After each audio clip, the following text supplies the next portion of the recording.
Pada kuliah hari ini, kita akan membahas tentang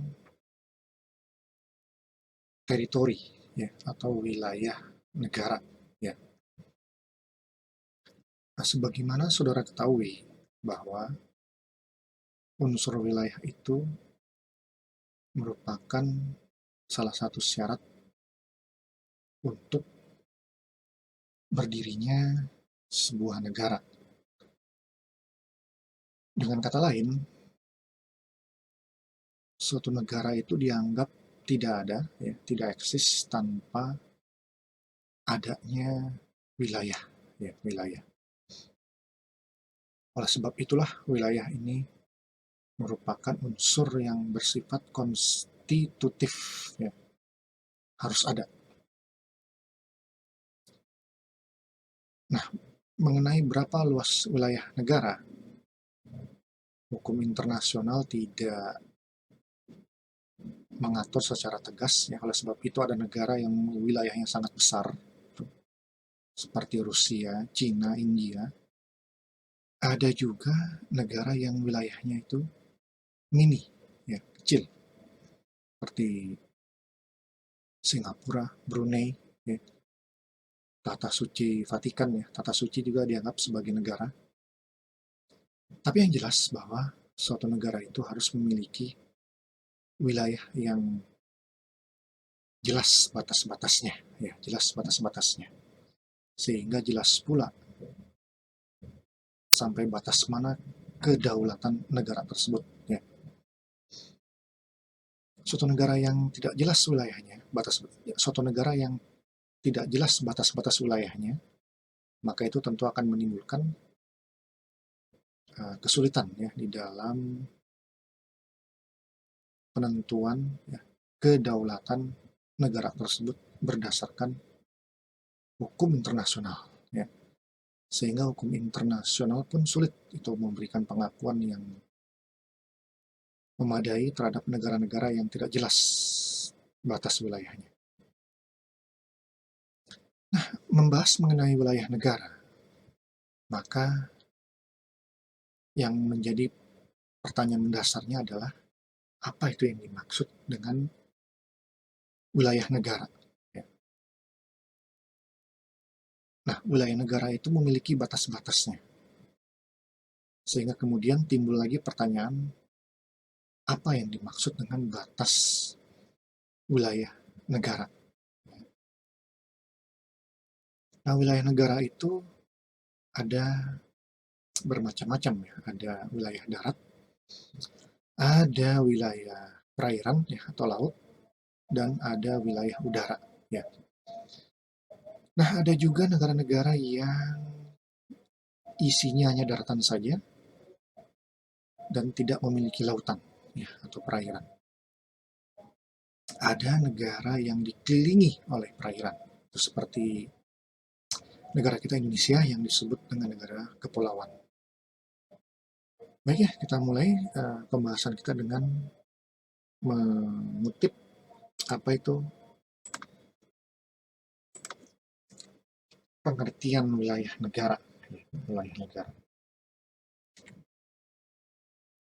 Nah, yang dimaksud dengan wilayah negara itu adalah bagian dari permukaan bumi yang tunduk pada kedaulatan negara dan mempunyai batas-batas. Nah, jadi seperti yang saya katakan, wilayah negara itu ada batas-batasnya, sehingga timbul istilah batas wilayah negara.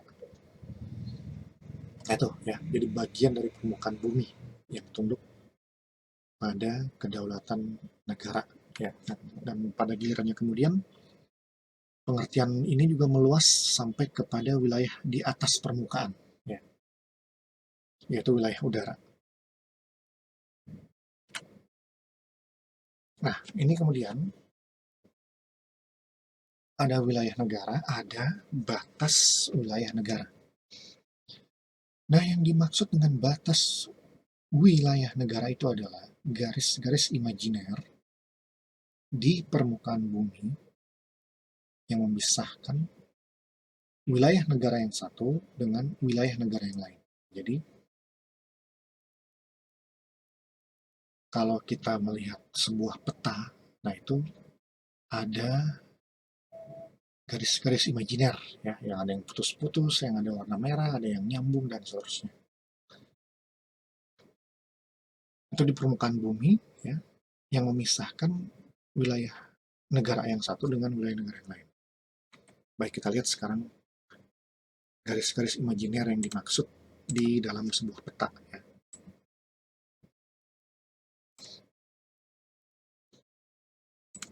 Nah, ini bisa saudara lihat, ya. Di sini kita lihat banyak garis-garis imajiner, ya. Nih, misalnya ini, ya. Ada garis putus-putus ini. Ini menunjukkan, ya, batas daripada zona ekonomi eksklusif. Nah, ini ada garis merah yang tebal ini. Nanti kita lihat ini garis apa ini, ya.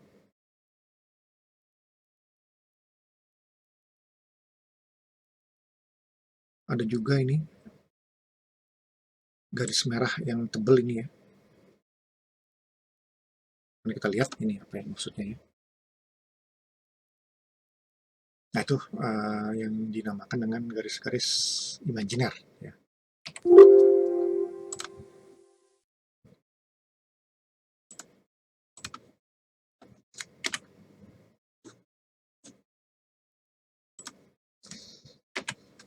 Nah, ini yang saya bilang tadi, ya.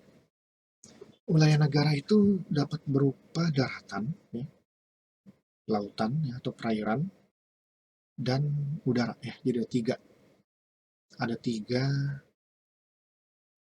jenis, ya, wilayah negara itu. Sekarang kita lihat wilayah daratan. Nah, wilayah daratan itu tentu yang kita injak ini, ya, yang tempat kita berdiri, tempat kita berjalan, ya. Itu wilayah daratan itu.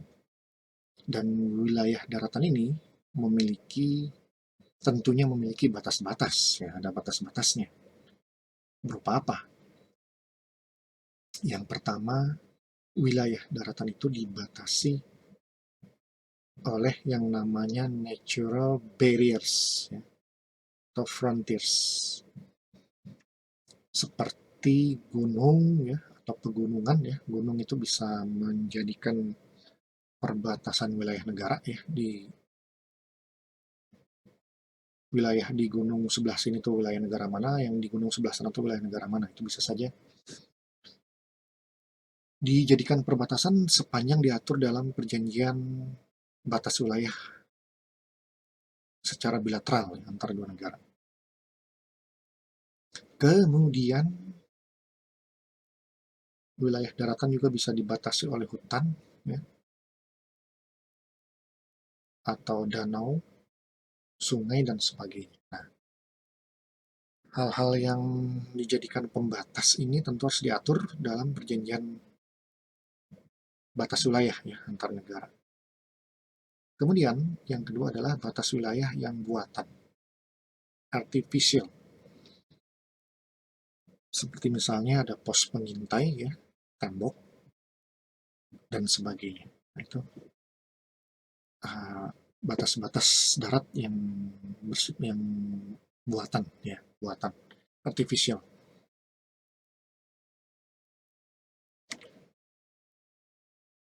Nah, ini yang saya katakan tadi, ya, setiap perbatasan wilayah itu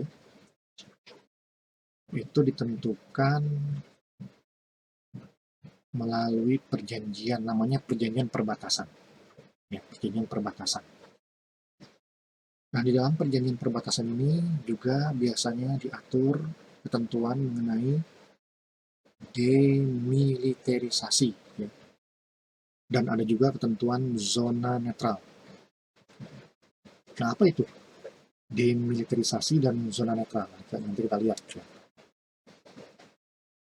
Nah, demilitarisasi adalah suatu wilayah yang mempunyai jarak tertentu dihitung dari perbatasan, ya. Jadi yang menjadi titik awal penghitungannya itu adalah perbatasan. Tarik garis sampai jarak tertentu, ya, keluar perbatasan, di mana di wilayah itu tidak boleh dilakukan kegiatan atau aktivitas militer.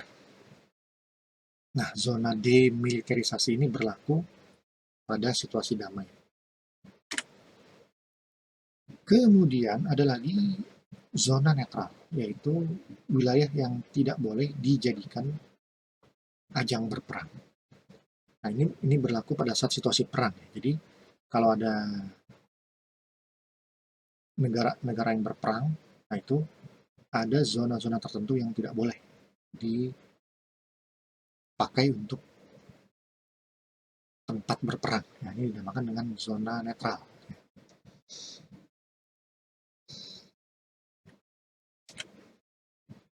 Nah, kemudian wilayah perairan, ya, atau laut. Nah, kalau kita berbicara wilayah perairan atau laut, nah berarti kita berbicara mengenai hukum laut, ya. Dalam hal ini ada hukum laut nasional dan ada hukum laut internasional, ya. Tentu dalam hal ini yang lebih kita kedepankan adalah hukum laut internasional, ya. Nah, hukum laut internasional ini merupakan hukum yang sangat kompleks, ya, yang sejarah pengaturannya itu memiliki histori atau tahap yang sangat panjang, penuh perdebatan, penuh kontroversi, ya. Sampai akhirnya lahirlah hukum laut modern saat ini yang diatur di dalam Konvensi Hukum Laut PBB, ya, tahun 1982,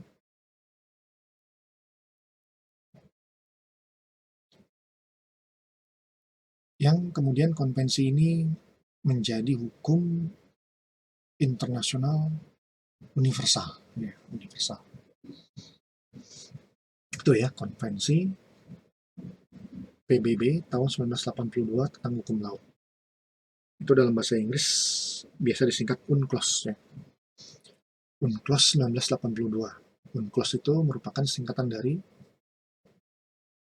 United Nations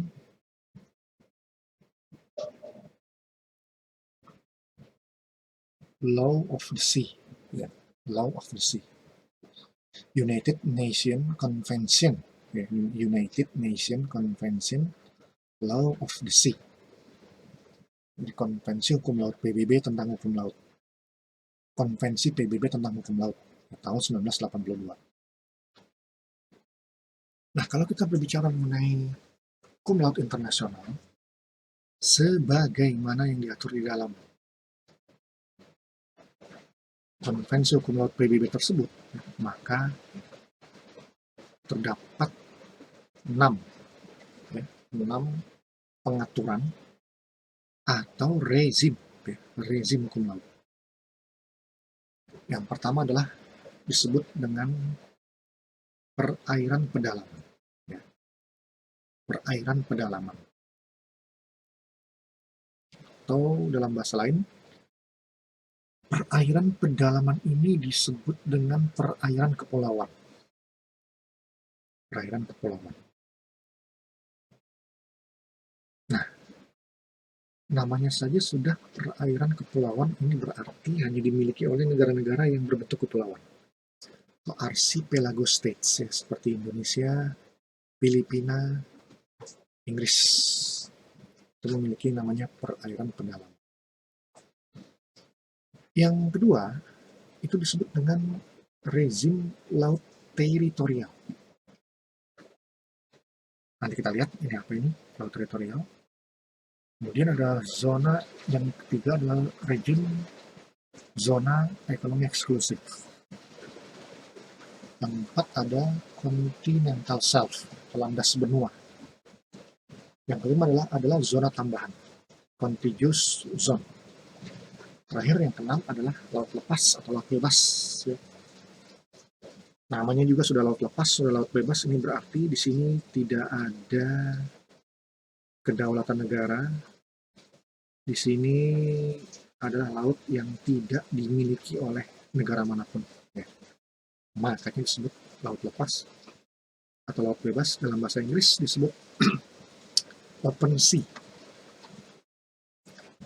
Baik, kita mulai dari perairan pedalaman.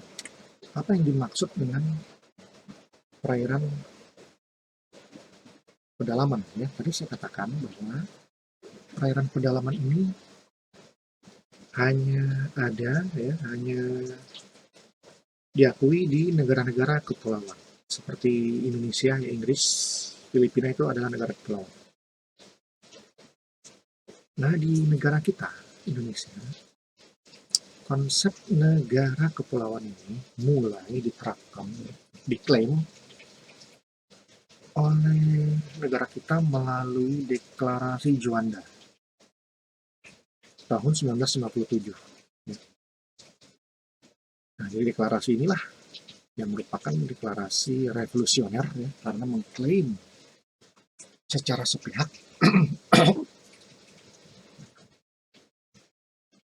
terhadap wilayah laut negara kita. Jadi walaupun waktu itu belum mendapatkan pengakuan dari dunia internasional, tapi Indonesia dengan berani melakukan klaim terhadap wilayah laut yang tunduk kepada kedaulatan negara Indonesia. Nah, itu diklaim melalui Deklarasi Juanda 1957. Dinamakan Juanda karena waktu itu Perdana Menteri yang berkuasa di negara kita ya, bernama Insinyur Juanda. Ya. Juanda.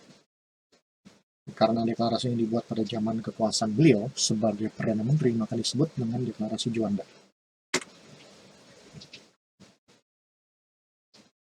Baik, di dalam Deklarasi Juanda ini diklaim ya yang namanya perairan pedalaman. Nah, jadi perairan pedalaman ini awalnya klaim sepihak ya melalui Deklarasi Juanda yang kemudian diperjuangkan oleh para diplomat Indonesia ke dunia internasional agar diakui menjadi bagian dari hukum internasional universal ya, dan akhirnya diakui.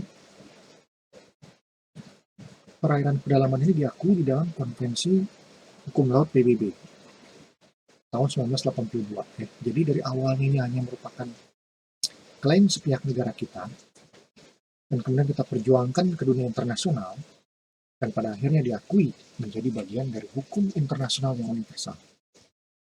Itulah kehebatan para diplomat kita ya di masa lalu itu yang berhasil meyakinkan dunia internasional untuk mengakui konsep perairan pedalaman ini menjadi bagian dari hukum internasional.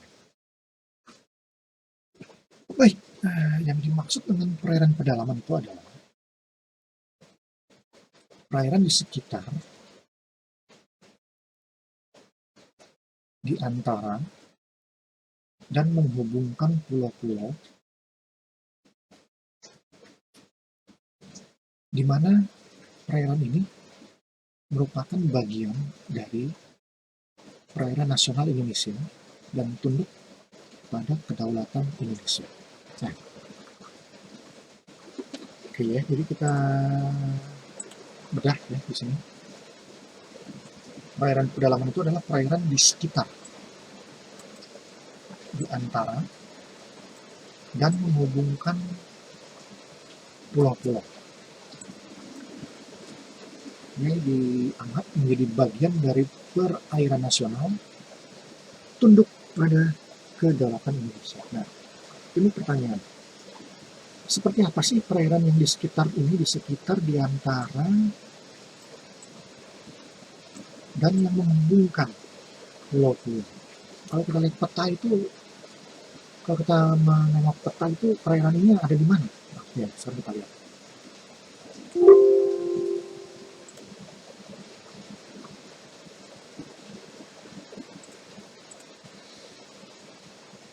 Nah, perairan yang di antara, ya, di sekitar, dan yang menghubungkan pulau-pulau. Nah, saudara bisa lihat itu ya. Di sini ada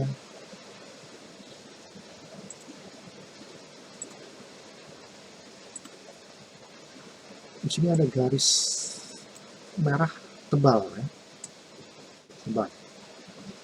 Nah, garis merah tebal ini menutup semua wilayah Indonesia, ya, tutup semuanya. Tidak ada yang celah yang terbuka, ya, garis merah ini. Nah, lalu perairan kepulauan yang di mana? Perairan yang di antara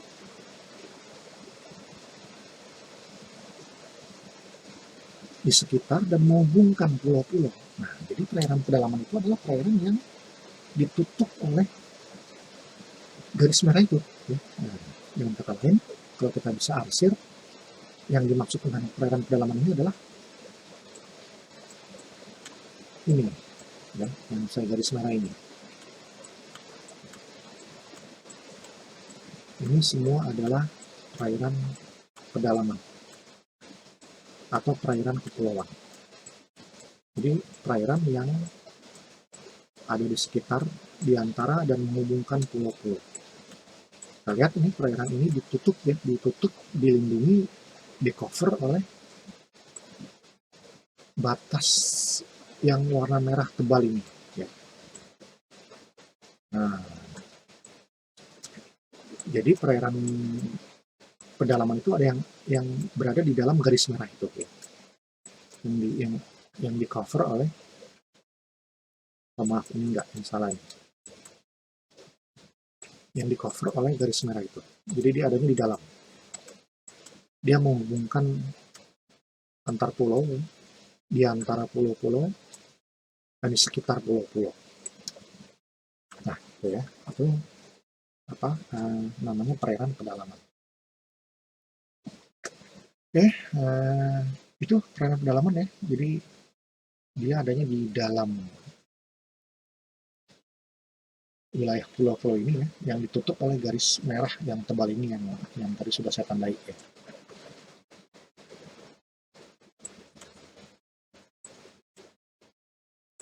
Nah, ini semua perairan pedalaman. Dia adanya di balik ya, di dalam garis merah gitu ya.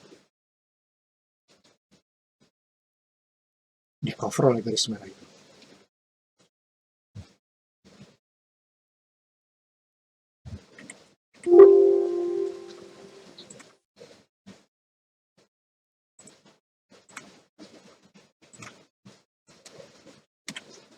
Nah, kemudian yang kedua adalah laut teritorial.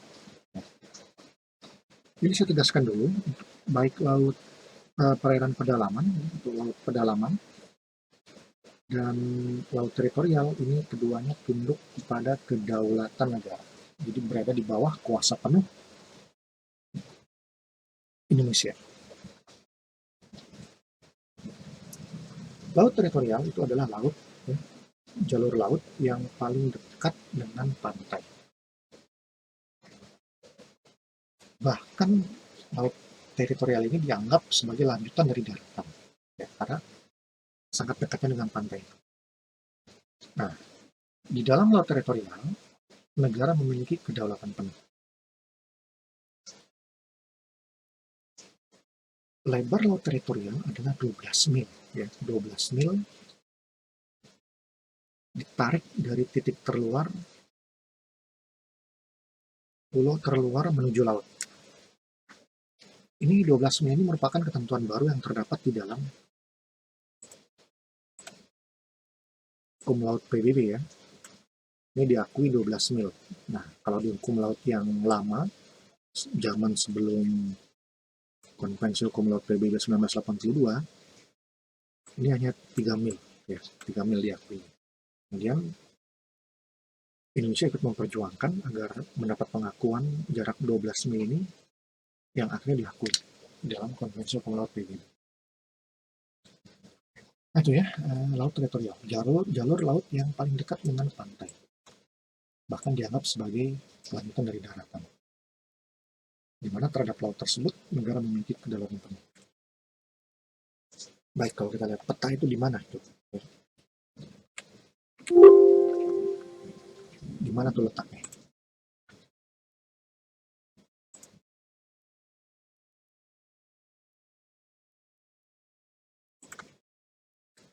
Nah, bisa kita lihat di sini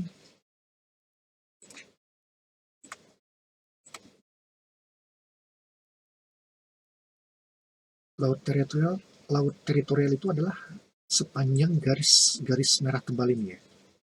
Ini nih yang saya kasih tanda ini. Nah, ini laut teritorial nih. Jaraknya 3 mil, jaraknya 12 mil nih ya. Ini ya yang saya arsir.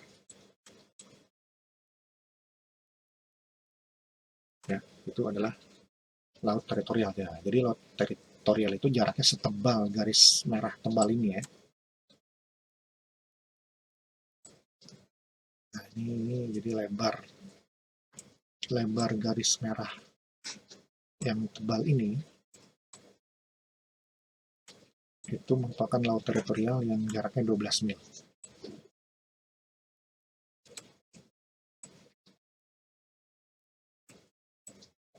12 mil. Ya. Jadi sekarang saudara sudah mengetahui ini ya, laut teritorial ini yang ini nih.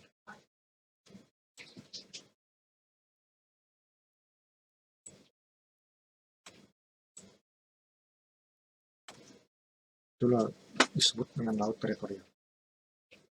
12 mil.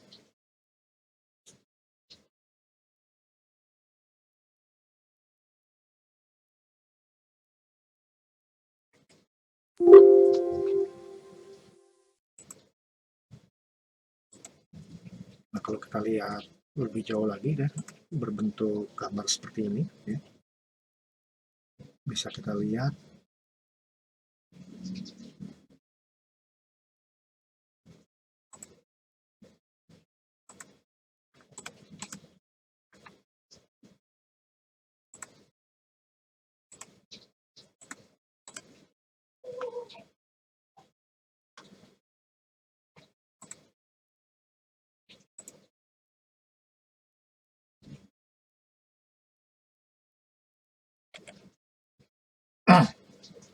bisa kita lihat di sini ya. Ini ya, laut teritorial ya, yang lebarnya 12 mil ya. Laut teritorial ini mulai ditarik dari titik terluar ya, pulau terluar. Nah, ini yang garis putus-putusnya ini sebagai patokan dari titik terluar pulau terluar. Kemudian ditarik ke laut ya, sejauh 12 mil. Nah, itu kira-kira gambaran gampangnya ya, seperti itu. Nih, laut teritorial.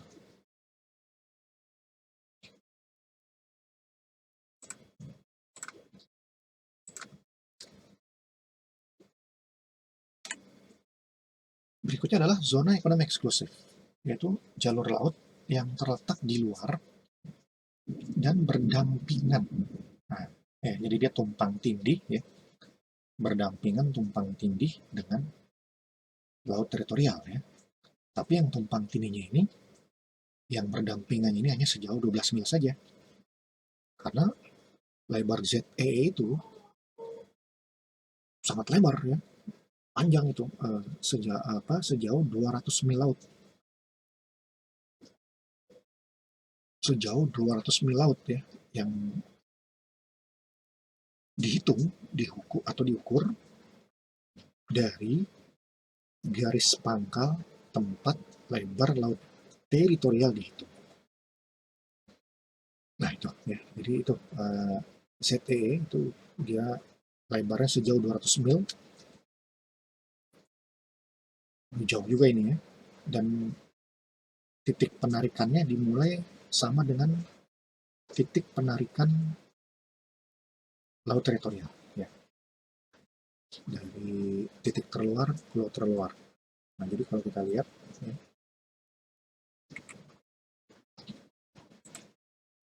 di gambar penarikan ZE ini sama titiknya dengan penarikan laut teritorial yang dilihat, saudara bisa lihat nih sejajar ini. Tapi kalau laut teritorial itu hanya sejauh 12 mil, Sedangkan ZE itu dia lebih jauh lagi ya, lebih lebar lagi sampai 200 mil.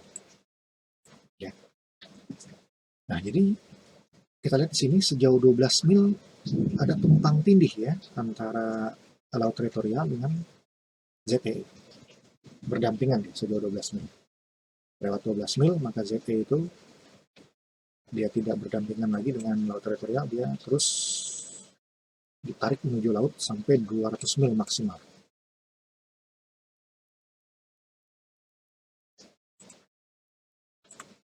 Nah, kalau kita lihat di peta ya,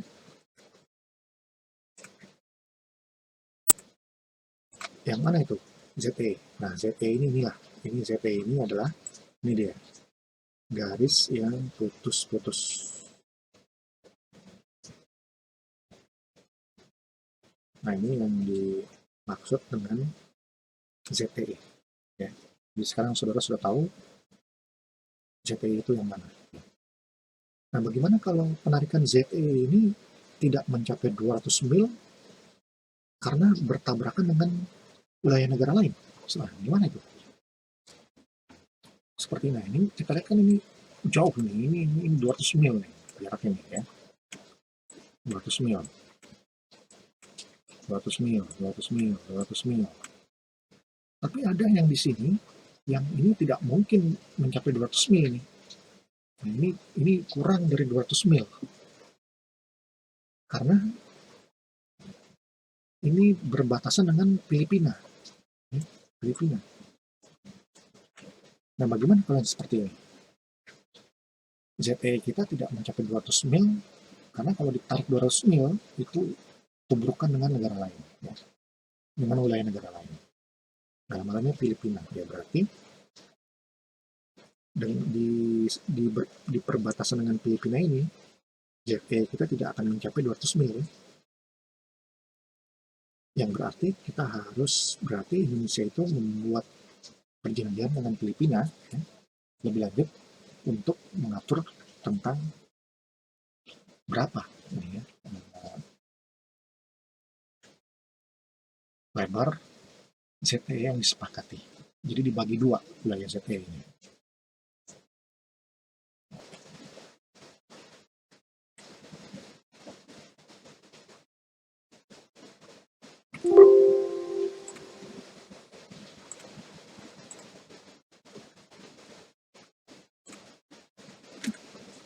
Nah, berikutnya itu adalah yang disebut dengan rezim continental shelf, ya, atau dalam bahasa kita itu landas benua,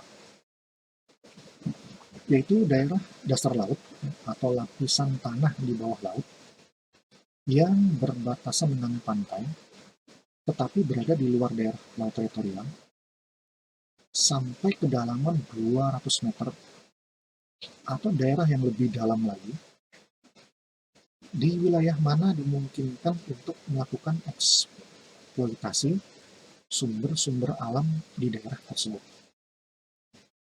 Nah, ini ya, ini konsep daripada landas benua ya, atau continental shelf.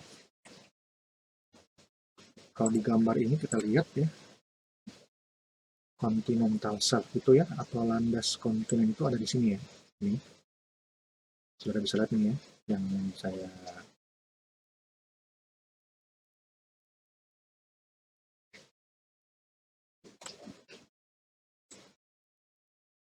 saya ini pakai mouse ini, yang saya gerakan pakai mouse ini adalah landas kontinen. Nih, garis bawahnya, tarik garis ke sini, tarik garis ke sini. Ini landas kontinen. Jadi dia rupanya dia itu lapisan tanah di bawah laut ya. Dia itu lapisan tanah di bawah laut. Jadi di dasar laut itu di bawahnya ada lapisan tanah lagi gitu ya. Di dasar lautnya mencapai dasar ya. Nah, di bawah dasarnya itu ada lapisan tanah lagi. Nah, itu disebut dengan landas kontinen. Landas kontinen. Nah, lapisan tanahnya itu ya, dia sampai mencapai kedalaman 200 meter ya, atau bahkan bisa lebih ya. Nah, di situ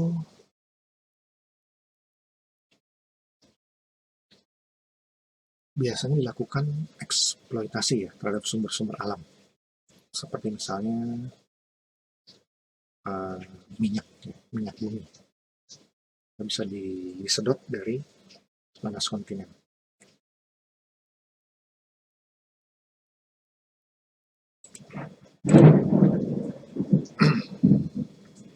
Satu ya, rezim yang keempat ya, continental shelf atau landas kontinen.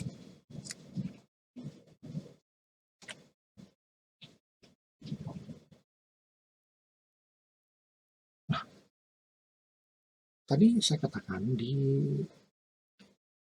wilayah perairan pedalaman dan laut teritorial, ya, negara memiliki kedaulatan.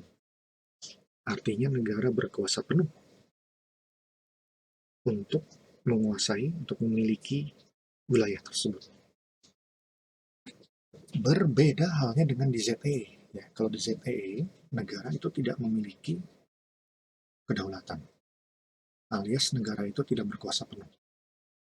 Di ZEE, negara hanya memiliki hak berdaulat. Hak berdaulat. Ya. Nah, kedaulatan berbeda dengan hak berdaulat. Tadi kalau kedaulatan itu negara berkuasa penuh, tapi kalau hak kedaulatan, hak negara itu sebatas hanya untuk melakukan eksplorasi dan eksploitasi terhadap sumber daya hayati dan sumber daya non-hayati di sepanjang wilayah ZEE sampai ke continental shelf atau landas kontinen atau landas benua. Itu saja ya. Jadi hak berdaulat itu hak untuk sebatas mengeksplor atau mengeksploitasi sumber daya hayati dan non hayati di wilayah tersebut. Itu bedanya ya. Kedaulatan dengan hak berdaulat. Terakhir ya, nah ini open sea ya, high sea. Oh ya, ada satu yang terlewat ya.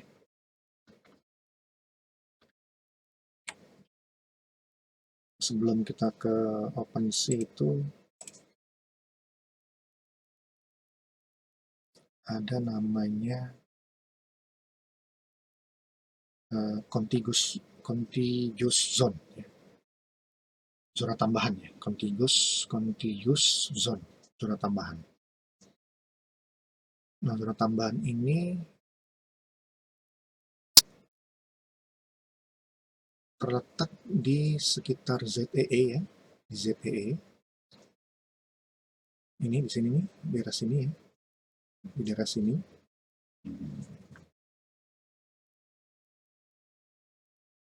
Di mana di dalam zona tambahan ini, untuk contiguous zone ini, negara memiliki kewenangan ya, untuk melakukan pengawasan terhadap wilayah lautnya. Terutama pengawasan dari kemungkinan adanya kapal-kapal asing ya, masuk ke dalam wilayah ZE Indonesia, ya, ZE Indonesia, atau bahkan sampai ke laut teritorial. Nah, itulah gunanya adalah adanya zona tambahan atau contiguous zone. Dia tuh letaknya di sekitar ZE sini ya, zona tambahan ini. Itu bisa kita sebut dengan rezim contiguous zone atau zona tambahan, ya, zona tambahan.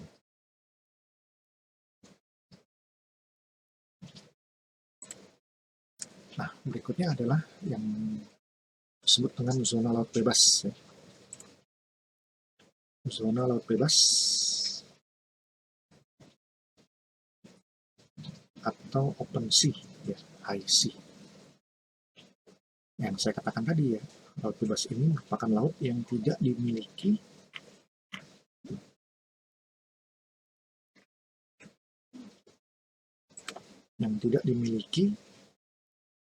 oleh negara manapun.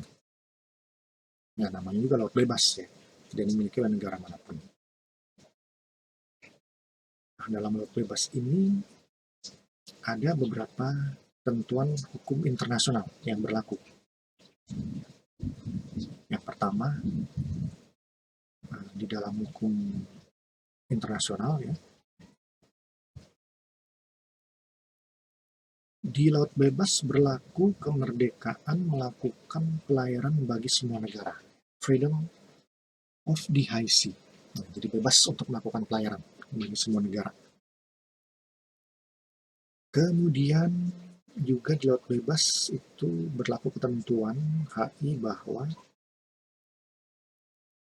ada kebebasan untuk menangkap ikan. Nah, silakan untuk negara-negara yang ingin menangkap ikan di laut bebas itu silakan ya, dengan segala risikonya ya, karena laut bebas itu adalah laut yang sangat luas gitu, dan sangat sangat ekstrim ya, lingkungan sekitarnya itu, sehingga tidak mudah juga itu ya mengeksplor sumber daya di laut bebas itu. Kemudian di laut bebas itu berlaku kebebasan penerbangan, kemudian berlaku kebebasan untuk memasang kabel di bawah laut. Itu silahkan bagi negara yang memang memiliki teknologi yang sangat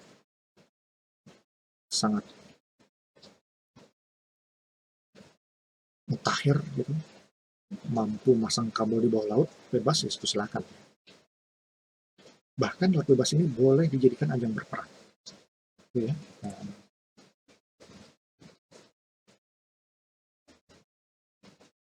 Beberapa ketentuan yang berlaku di laut bebas menurut hukum laut internasional. Nah, di negara kita sendiri, mengenai wilayah negara ini secara nasional diatur dalam Undang-Undang Nomor 43 tahun 2008, judulnya tentang wilayah negara. Jadi kalau saudara ingin mengetahui secara lebih detail mengenai wilayah negara yang diatur di dalam undang-undang ini ya, secara nasional, saudara bisa membaca undang-undang ini.